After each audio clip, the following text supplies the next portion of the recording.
Tac. Bah, écoutez, bonjour à tous et merci au Luge pour cette organisation. Alors, je suis Youssef Menjour, je suis architecte LabVIEW. Je suis également le cofondateur de Graphic, qui est l'entreprise qui développe iBal, donc qui est le toolkit de deep learning de LabVIEW qu'on va présenter aujourd'hui. Aujourd'hui, c'est une initiation au deep learning sous LabVIEW. Alors, on a très peu de temps. On a 45 minutes. Alors du coup, qu'est-ce qu'on va faire? On va commencer par prendre un quart d'heure pour expliquer dans les grandes lignes le deep learning. Donc si vous n'avez pas de notion, aucun souci. On va expliquer très rapidement. Alors on est là pour vulgariser. Pourquoi on fait ça? En fait, les 15 premières minutes vont être là pour préparer les 15 suivantes. Les 15 suivantes, on va faire des exemples. On va montrer directement comment marche le deep learning sous LabVIEW avec le toolkit. Et donc si j'ai le temps, je pense que je ferai 3 exemples séparés. Et puis, les 15 dernières minutes, on vous laissera poser, enfin les 10-15 dernières minutes, on vous laissera poser vos questions parce que je pense qu'il y a beaucoup de choses. Bon, c'est un sujet qui est assez vaste. 15 minutes, c'est court. Alors, je vais attaquer tout de suite. Et puis c'est parti. Alors, on va commencer par... Alors, je vais disparaître. Voilà. Donc, l'intelligence artificielle, alors, c'est quoi? Alors, il y a différentes strates et différentes manières de penser l'intelligence artificielle. Alors, ce que vous tous connaissez, c'est l'automatisme. Donc, l'intelligence artificielle, c'est la mise en œuvre de systèmes intelligents. Donc, typiquement, pour faire des tâches automatiques, donc là, il y a un petit aspirateur de maison. Voilà, c'est un petit robot qu'on peut programmer pour aller se déplacer. Donc ça, c'est le premier strat de l'intelligence artificielle. Et puis, il y a en fait ce qu'on appelle le machine learning. Alors, le machine learning, c'est quoi? C'est un algorithme qui permet... alors, ce sont les algorithmes qui permettent d'apprendre grâce aux data et prennent des décisions sur des schémas observés. Alors là, typiquement, c'est quoi? C'est que vous avez un modèle. Donc, ça peut être un modèle polynomial, ça peut être un arbre de décision, ça peut être plusieurs types de modèles. Et en fait, ces modèles-là, ils ont des paramètres. Donc là, typiquement, on a pris un exemple qui est l'agent immobilier. Donc vous avez un prix en fonction du mètre carré d'une maison et on peut rajouter une troisième dimension en fonction de son lieu géographique. Et en fait, ça, ce serait typiquement un modèle préétabli, ce serait un polynôme de différentes dimensions qu'on entraînerait aux data, puisqu'on aurait des data à la base, les prix justement des maisons suivant leur endroit et leur nombre de mètres carrés. Et en fonction de ça, on va entraîner un modèle et ce modèle-là, il va pouvoir nous dire, il va pouvoir indiquer à un agent immobilier ou une personne qui achète un bien si le bien qu'il achète est au-dessus ou en dessous du prix. Donc ça, c'est du machine learning. Et puis le deep learning, c'est quoi?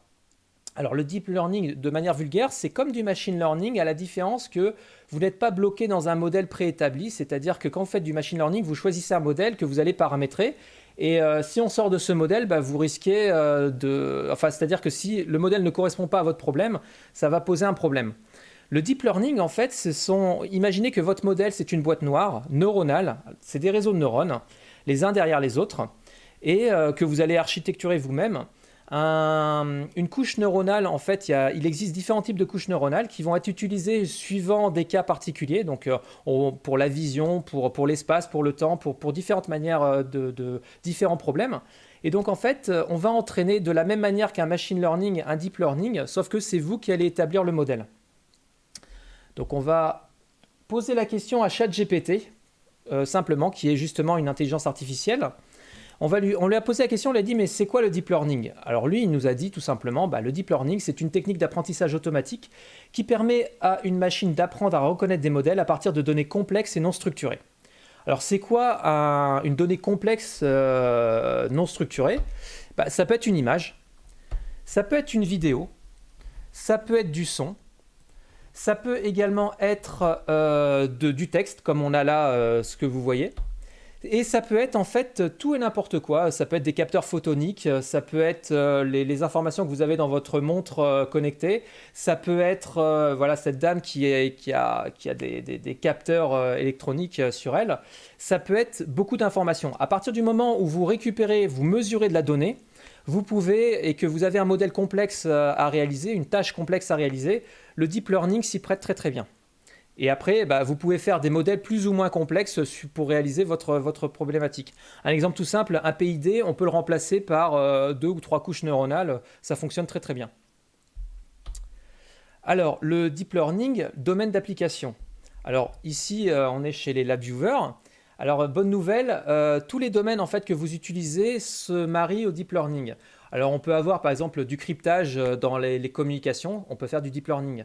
On peut, dans le cloud, bah là, vous voyez par exemple, typiquement, on discutait avec ChatGPT, enfin, on a demandé à ChatGPT, bah, c'est un modèle de deep learning qui est sur le cloud.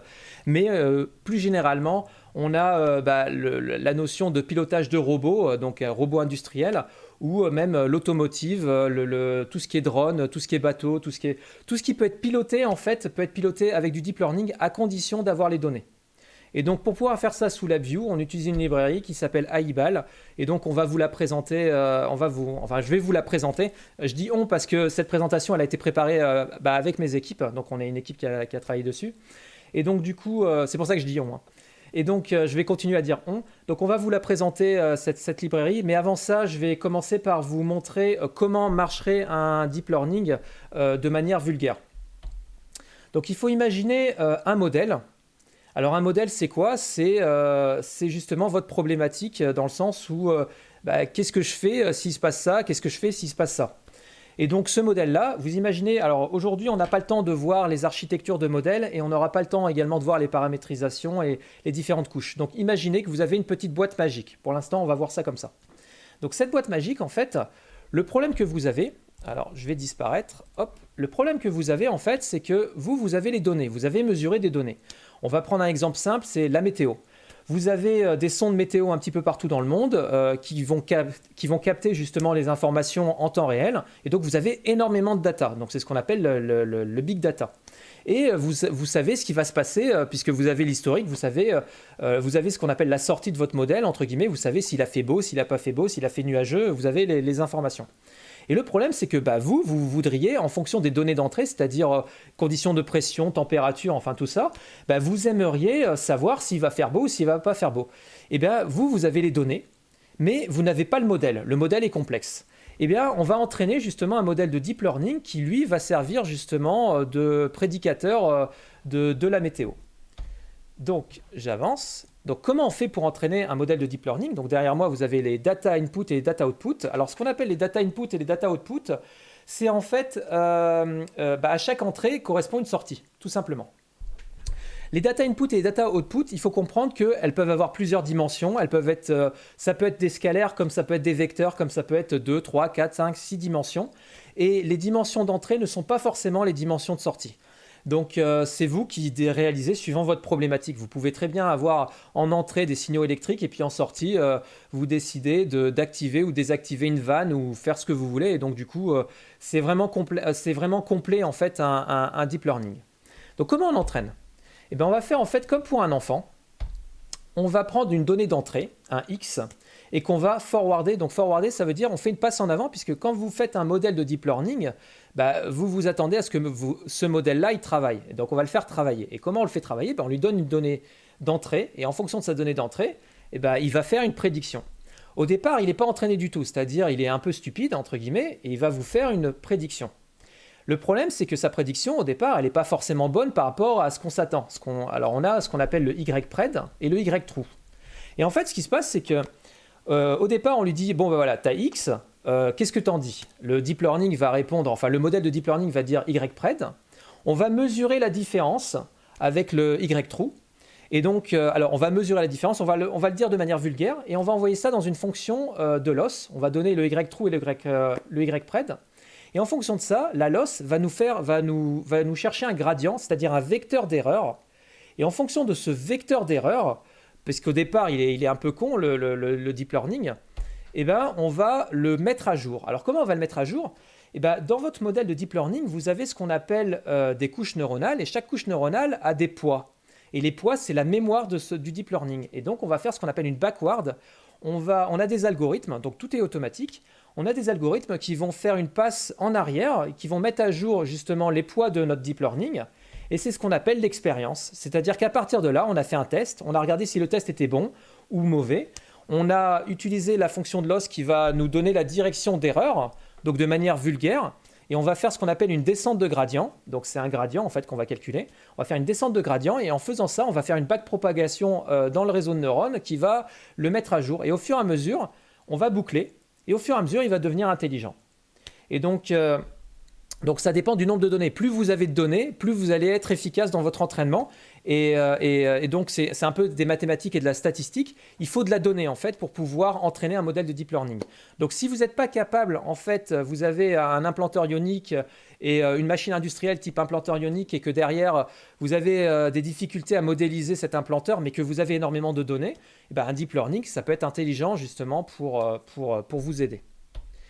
Donc, on va résumer ça en mode LabViewer et comment ça marche sous iBal, puisque, alors, il faut retenir cette slide-là, elle est très importante. Vous avez votre modèle. Donc, le modèle, vous l'avez designé. Donc, vous avez choisi les couches neuronales, tout ça. Très bien. Une fois que vous avez fait ça, ben, on va faire sigma, c'est-à-dire une forward, tout simplement. Une fois que vous avez fait cette forward, ben, vous allez chercher un gradient. C'est le gradient d'erreur, la direction qui dit c'est bien ou c'est pas bien. Donc, tout est automatisé, bien évidemment. Une fois que vous avez fait votre loss, et ben vous faites ce qu'on appelle une backward, c'est-à-dire une mise à jour de votre modèle. Vous bouclez et voilà, vous avez terminé. Ça, c'est un mode d'entraînement. Donc, c'est le mode d'entraînement le plus courant dans le deep learning. Bien évidemment, il y a ce qu'on appelle le reinforcement learning, c'est-à-dire ce sont des intelligences artificielles qui vont se renforcer avec le temps en récupérant des données et en notant ces données. On ne va pas en parler aujourd'hui, mais disons que sous LabVIEW, bientôt arrivera justement cette partie-là. On proposera également cette partie-là. Et quand vous voyez des jeux comme StarCraft, par exemple, ou des jeux d'échecs ou du Doom, eh ben, on le fera bientôt sous LabVIEW. Donc on l'annonce également, c'est un sujet sur lequel on travaille et qui apparaîtra sous LabVIEW. Donc pour l'instant, on va rester justement sur du deep learning classique et appliqué au monde industriel et à la recherche. Et donc du coup, avec iBal sous LabVIEW, on va fonctionner de cette manière-là. Donc là, vous voyez, il y a 3 briques. Et sous iBal, vous allez poser 3 briques, tout simplement. Et ça va vous permettre que vous allez boucler et ça va vous permettre d'entraîner un modèle. Alors, juste pour en revenir au slide d'avant, une fois que vous avez fini votre entraînement, vous récupérez uniquement le modèle, donc la référence de modèle avec toute son intelligence, et la forward. Vous n'avez plus besoin d'utiliser la loose et la backward. Et puis, vous pouvez travailler directement. Vous pouvez faire les prédictions, justement. Vous avez entraîné sur des données. Et une fois que vous avez fini cet entraînement sur des données, vous pouvez reprendre votre modèle météo. Aujourd'hui, il y a telle condition de pression, telle condition de température, enfin tout ça. Telle condition chez le voisin, ailleurs, enfin toutes les données. Et à partir de là, vous pourrez faire une forward et votre modèle météo vous dira demain il va faire beau ou demain il va pas faire beau. Enfin voilà. Voilà l'idée générale en fait. Donc là, je vais m'effacer. Donc là, on va parler un petit peu d'iBal. Alors iBal, c'est quoi? C'est un petit résumé de la roadmap du projet, en fait, ce qu'on est en train de proposer aujourd'hui, donc la librairie. Donc vous avez, pour résumer, ce qu'on appelle un modèle design. Donc vous allez d'abord designer votre modèle, puis vous allez faire ce qu'on appelle un architecture run. Alors, bonne nouvelle, on est sous LabVIEW. Et donc, sous LabVIEW, vous avez des architectures qui existent. Donc là, c'est une QMH qui a été réadaptée pour tenir sur une page. Je vous expliquerai ça après.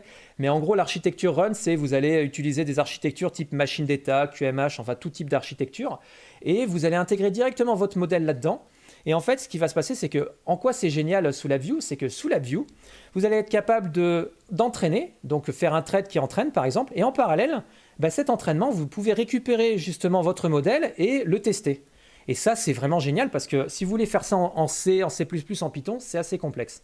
Et sous LabVIEW, on sait faire. Et ça, c'est vraiment bien. Et donc, dans l'exemple qu'on va voir là prochainement, je vais vous montrer, on les fait tourner en temps réel et c'est vraiment du bonheur, quoi. Le système de fichiers qu'on a choisi pour pouvoir enregistrer nos modèles et charger nos modèles, c'est du HDF5. Donc c'est le format en fait qui a été inventé par Google, qui est donc aujourd'hui c'est un standard. Ce standard est vraiment pratique. Pourquoi? Parce que ça permet de stocker un peu comme un JSON enfin c'est un format de fichier qui permet de stocker. D'ailleurs sous JSON à l'intérieur. Le modèle, donc l'architecture, ce qu'on appelle un modèle, ça va être son architecture. Et puis à côté, il y a un autre compartiment qui permet de stocker toutes les données qui correspondent justement à la mémoire du modèle. Puisque quand vous avez entraîné votre modèle, une fois que vous l'avez entraîné, vous avez l'architecture du modèle et l'intelligence du modèle. Et cette intelligence, elle est très importante parce qu'en deep learning, par exemple, vous pouvez récupérer des modèles de l'extérieur qui ont été déjà entraînés sur des choses assez complexes. Ça prend beaucoup de puissance de calcul. Et donc, du coup, vous pouvez réutiliser cette intelligence-là pour la réentraîner par rapport à votre application. Je vous donne un exemple simple. Un modèle qui s'appelle YOLO, qui sert de reconnaissance en computer vision. Il a été entraîné pour, je ne sais pas moi, reconnaître des chiens et des chats, par exemple. Et vous voudriez reconnaître des poneys et des girafes. Et ben, si vous prenez un modèle qui est déjà entraîné, ce qu'on appelle du transfer learning, vous allez transférer en fait son intelligence vers autre chose, et ben vous allez pouvoir justement utiliser ces poids et continuer à l'entraîner. Donc vous pouvez le remettre dans un cycle d'entraînement, mais il s'entraînera plus facilement. Un peu comme vous quand vous prenez de l'expérience et on vous demande de faire autre chose. Bon, je dépasse un petit peu dans le temps, mais on a presque terminé. Et donc du coup, si on revient sur notre architecture générale du projet AIBAL, eh bien, sachez que nous sommes totalement compatibles aujourd'hui avec Keras TensorFlow, qui est le langage de Google. On peut importer n'importe quel HDF5, ça fonctionne. Alors comment ça marche? On lit le HDF5, on lit la structure de leur modèle, on importe sous LabVIEW. Il n'y a pas de Python sous LabVIEW, tout est en natif LabVIEW. Donc on importe tout, et puis comme on a les poids, eh ben, on les réinjecte, et tout est fait sous LabVIEW. PyTorch va arriver prochainement. Alors, on a quelques difficultés actuellement dans le développement. On est en train d'avancer dessus. Pourquoi? Parce que PyTorch, c'est un format binaire. Donc, c'est totalement propriétaire. Pour pouvoir ouvrir un fichier PyTorch, il faut du PyTorch. Donc, on va utiliser une API PyTorch pour ouvrir le PyTorch, lire le fichier, lire le modèle et après l'exporter en JSON ou en n'importe quoi pour pouvoir le réimporter chez nous. Mais à terme, on sera totalement compatible. Nous enregistrons, nous, en HDF5 avec AIBAL. Enfin, lorsque vous avez fait votre architecture run, il est important de savoir sur quoi vous allez le claquer. Donc vous pouvez le claquer sur du GPU, du CPU, des microcontrôleurs. Donc on est en train de travailler, on a un projet pour travailler sur du ST microélectronique. Du FPGA, donc quand je dis FPGA, ça va être du Xilinx et de l'Intel. Ce n'est pas du tout les FPGA National Instruments, parce que ça, on les classe plutôt dans l'embedded. Donc dans l'embedded, ça va être le LabVIEW RT. Et donc une version AIBAL arrivera prochainement. Actuellement, on est sur une version 64 bits. Parce qu'on est en train de finir le projet, donc on finit la totalité de l'architecture et après on allégera le projet pour les différentes plateformes. Le GPU actuellement on travaille sous CUDA, donc ce sont les cartes graphiques NVIDIA, et pour l'embedded arrivera évidemment tout ce qui est Compact Rio, tout ça, parce que pour l'industrie ça peut être pratique, des petits modèles ça peut être vraiment utile. Et puis arrivera également le Raspberry Pi et l'Arduino ainsi que les Jetson, les cartes Jetson de chez NVIDIA. Donc on travaille dessus, donc c'est ça actuellement la roadmap du projet. Donc on utilise différentes technologies pour pouvoir le faire. Donc il y a les librairies Intel One API, il y a NVIDIA, donc on a intégré entièrement CUDA. Silk, c'est un format qui permet de travailler avec de l'AMD et du Xilinx. Et puis il y a d'autres manières de faire. Tout est fait en natif LabVIEW quand on parle de CPU. Et s'il faut claquer sur du GPU, par exemple typiquement sur du NVIDIA, on utilise justement les librairies de NVIDIA. Donc on passe par des couches DLL, on fait du C et on interface avec LabVIEW en utilisant justement notre architecture. Alors voilà, donc du coup, ça c'est AIBAL. Donc avant de passer aux exemples très rapidement, si vous voulez aller plus loin justement dans le deep learning, parce que là on a vulgarisé en un petit peu plus d'un quart d'heure, si vous voulez justement aller beaucoup plus loin dans le deep learning, il y a une chaîne YouTube qui est très très bonne, qui est sortie il y a 2 ans, et en fait tous les ans ils font des sessions, c'est Fiddle, donc c'est le CNRS, alors ils ont fait un super boulot, c'est en français, donc je vous conseille d'aller voir, c'est très intéressant, il y a une 20aine de vidéos, on démarre from scratch, et en fait les chercheurs du CNRS ont fait un boulot qui est vraiment formidable, et donc du coup je vous conseille d'aller voir, je vais vous donner les liens, vous inquiétez pas, je vous ai prévu les liens, tous les liens, tout ça, ça va être dans le chat, donc je vais le mettre tout à l'heure, quand j'aurai terminé ma présentation. Donc je vous invite à aller voir ça. Là tout de suite on va aller regarder des exemples sous LabVIEW. Avant de regarder, sachez qu'il y aura une machine data, une QMH. Si vous avez des notions, alors QMessageHandler, si vous n'avez pas trop de notions justement par rapport à ces formats-là, pour la communauté en fait on a... Voilà. Pour la communauté, on a réalisé une chaîne YouTube. Donc là, c'est la chaîne de Technologie de France, mais Technologie de France et Graphique, c'est les mêmes crémaillères en fait, c'est les mêmes boîtes. Donc cette chaîne YouTube vous permet de démarrer from scratch jusqu'à un niveau architecte. On vous propose 25 heures ou 26 heures de vidéo avec des exercices. Et donc si vous ne savez pas ce que c'est qu'une QMH, QMessageHandler, allez piocher des informations. Ça vous permettra justement ça vous aidera.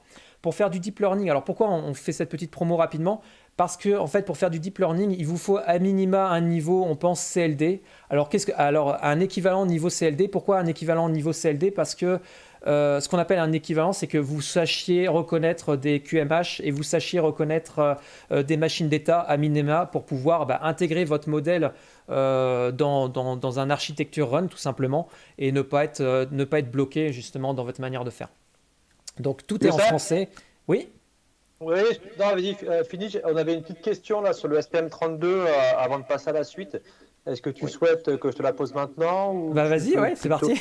Allez, il y avait une petite question de Cyril Gambini qui demandait, pour faire tourner sur du STM32 par exemple, est-ce que tu entraînes le modèle sur PC avec LabVIEW et ensuite le modèle est porté sur du C?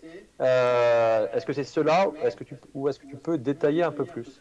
Alors, ce qu'on va faire, en fait, quand vous avez une plateforme d'entraînement et que vous avez des données, le mieux c'est d'entraîner en 64 bits. Donc LabVIEW 64 bits avec la machine de guerre. Et après, une fois que votre modèle il est prêt, cette fonctionnalité-là, vous pouvez la claquer sur l'environnement que vous souhaitez. Si c'est pour faire du renforcement learning, ce que pour l'instant je ne peux pas répondre à cette question-là, peut-être qu'on pourra le faire directement les entraînements sur les plateformes. Mais ça arrivera plus tard. Mais dans un premier temps, ce qu'on fera, en fait, on va faire une grosse version qui est la version qui existe aujourd'hui que vous pouvez télécharger sur le site, qui elle vous permet de tout faire. Et une fois que vous avez votre modèle, vous pouvez le claquer sur les différentes plateformes. Et voilà. Ok, je te remercie. Il y avait Mathieu Rérol qui posait une petite question également, mais Ouais. je pense que c'est exactement bon. Enfin, c'est pareil. Tu as la phase d'apprentissage et après tu as la phase de déploiement C'est ça. du modèle. Est-ce que, alors j'ai la suite, est-ce que les cibles sont uniquement destinées à l'exécution ou ça peut aussi servir pour la phase d'apprentissage? Les FPGA, les Xilinx Ultrascale. Alors, bonne question. On peut entraîner avec le GPU, ça marche très bien, mais on a comme ambition de créer notre propre compilateur avec du Silk, où on va travailler directement sur du Xilinx ou un compilateur en OneAPI Intel. Pourquoi? Parce qu'ils ont des cartes avec 32 Go de mémoire. C'est gigantesque pour un FPGA. Et alors là, ça dépote en termes. C'est ce qu'ils appellent du HPC, du High Performance Computing. Enfin, si je ne me trompe pas en fait. Mais bon, du HPC. Et donc, si on veut faire du HPC, FPGA, c'est vraiment top. Ou sinon, carte graphique NVIDIA. On peut entraîner directement sur de la carte graphique ou sur des V100 ou sur des armoires. On pourra claquer à eBal sur des armoires, sur des calculateurs, sur plusieurs cartes graphiques en même temps. Donc, vous pouvez entraîner directement en natif LabVIEW, oui, c'est bien. En GPU, c'est mieux. Et on va vous permettre de le faire également sur FPGA, par exemple. Ok. Écoute, il y a eu pas mal d'autres questions qui sont sorties, mais je crains que si on les... Je vais avancer sur les exemples et je répondrai en même temps que les exemples. Ouais. Allez, c'est parti. Ouais, on va faire ça parce qu'en fait, les exemples, ils vont s'entraîner. Pendant qu'ils s'entraînent, je pourrai répondre aux questions.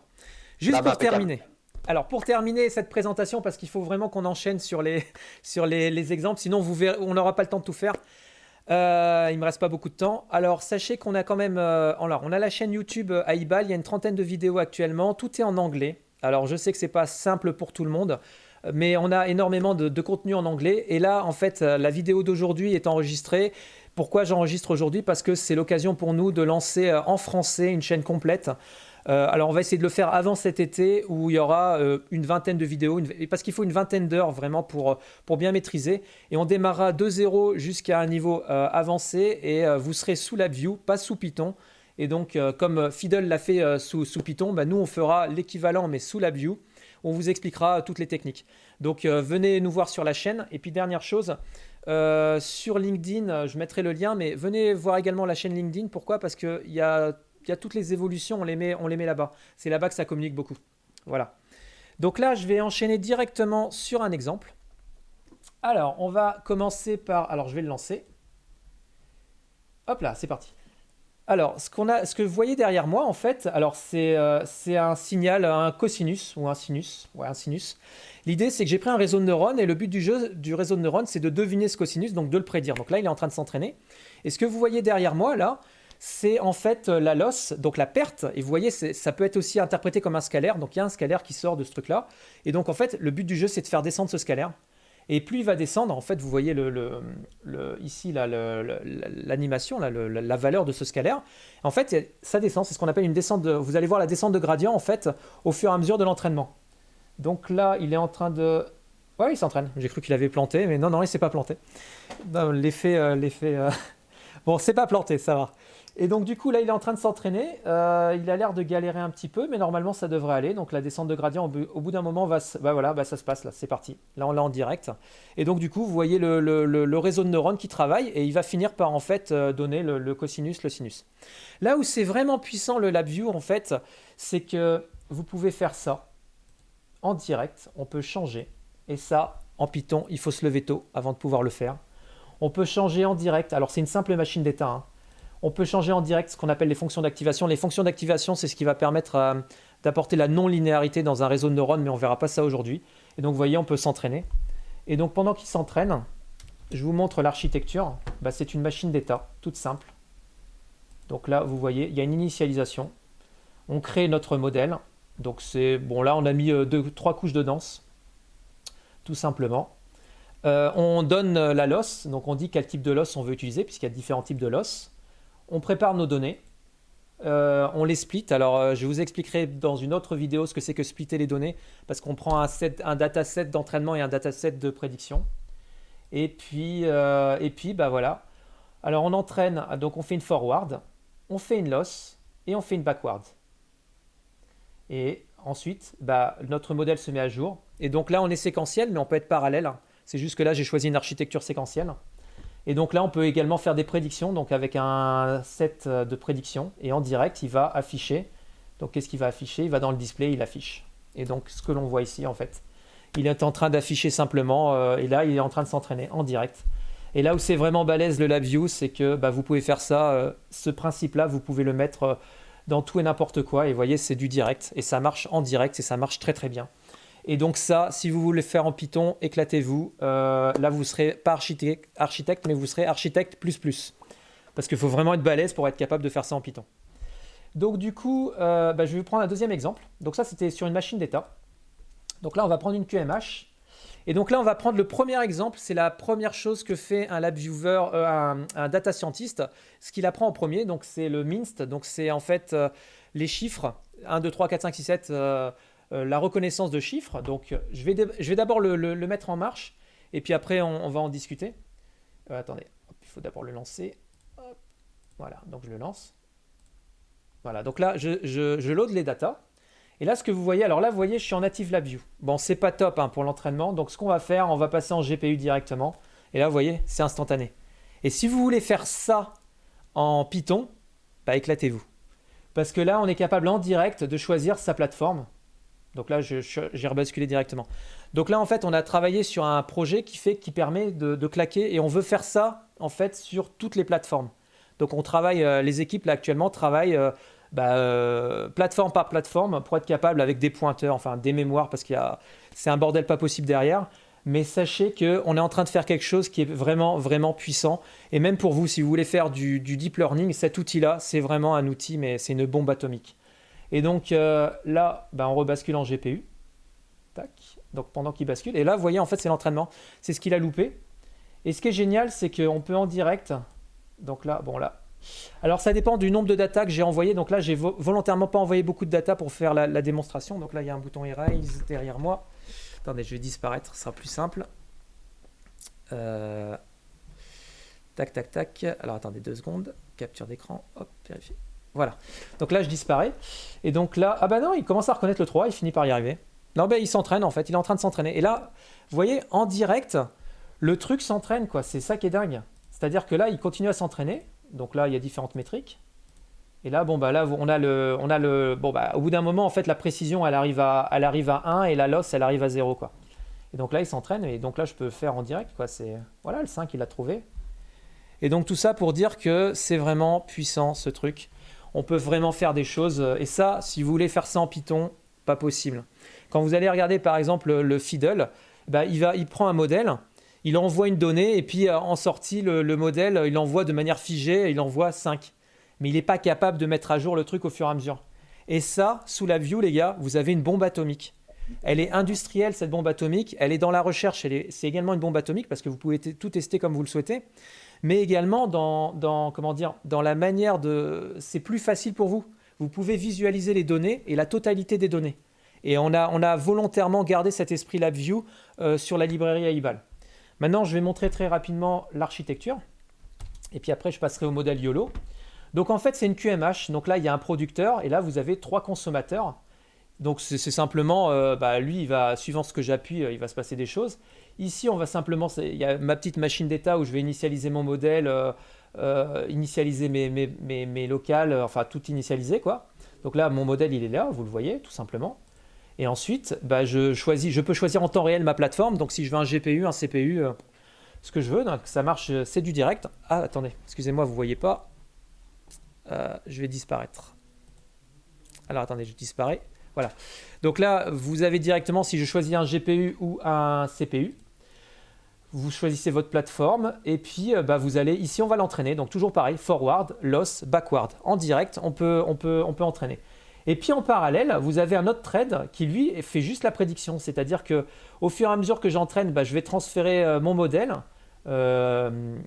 sur une autre boucle, un autre thread. Et celui-là, il est là uniquement pour pouvoir faire en direct les prédictions. Ce que vous observez en fait. Bon, alors là maintenant il est à 100%, donc il est entraîné. Donc du coup, ah bon, là il croit que c'est un 6. Ouais, bon, si je fais ça, il croit que c'est un 6. Mais faut dire que tu dessines sacrément mal. Hein. Ouais, bon voilà. Mais bon, tout ça pour dire qu'on peut vraiment faire des choses chouettes sous LabVIEW. Et puis là, je vais maintenant mettre le dernier exemple avant les questions. Donc là, c'est le YOLO. Donc là, je vais couper ma caméra. Donc je vais devoir arrêter. Donc tout à l'heure, j'ai dû arrêter OBS, qui est mon logiciel d'enregistrement pendant le direct. Pourquoi j'ai dû l'arrêter? Parce que j'ai dû libérer le périphérique caméra pour pouvoir faire une démonstration d'un autre modèle qui avait besoin de la caméra. Et en fait, comme la caméra était utilisée par différents périphériques, du coup, on a eu l'effet démo, l'effet classique, et qui a fait que ça n'a pas fonctionné.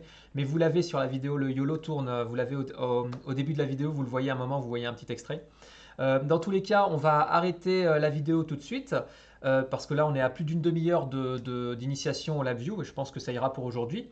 Merci au Luge de nous avoir permis de présenter à la communauté francophone AIBAL et d'avoir lancé justement cette playlist de vidéos qu'on va démarrer dès maintenant, dès à présent, pour que vous démarriez from scratch, donc sans connaissance du deep learning jusqu'à un niveau avancé. Donc on va ensemble développer énormément de modèles et de technicité pour que vous puissiez utiliser convenablement AIBAL. Je vous dis à très bientôt et portez-vous bien.